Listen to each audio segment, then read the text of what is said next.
Greetings. In this and other tech tool guidance videos for the book, I wish to say three things. One, you don't need to be an expert in these tools to teach effectively with them. You don't need to be an expert to teach effectively with them. Number two, the tools evolve.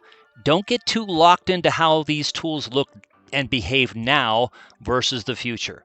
The goal is inquiry, not what the tools look like. Number three, let the students fly. Let the students fly. They will still need you as their guide and instructor. You're the one framing the inquiry, setting the context, etc.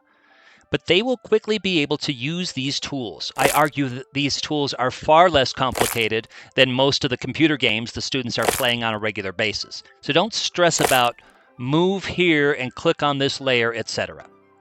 I hope those three things are encouraging and comforting. The ArcGIS Online Map Viewer, part of the ArcGIS platform from ESRI, Environmental Systems Research Institute, is a fully functional web GIS platform. The platform includes a downloadable program that runs on a local device or a server, ArcGIS Pro, with advanced analytics, data libraries, and field tools. In this book, the ArcGIS Online Map Viewer is the focus, as it provides capabilities to teach and learn spatial thinking fully on the web. To access ArcGIS Online, visit www.arcgis.com. At the sign-in page, skip this and choose Map in the upper ribbon. You'll see a base map with tools on either side of the base map. In this book, you sometimes will start using this from-scratch method, adding data to base maps and looking at the patterns, relationships, and trends. At other times, you will open an ArcGIS Online URL for a map already populated with thematic content that I or others have created. You will frequently use these left-hand tools. Again, don't get too locked into where the tools are on the toolbar. Add layers to add additional content to maps. Layers to open tables of data, filter, or change symbology.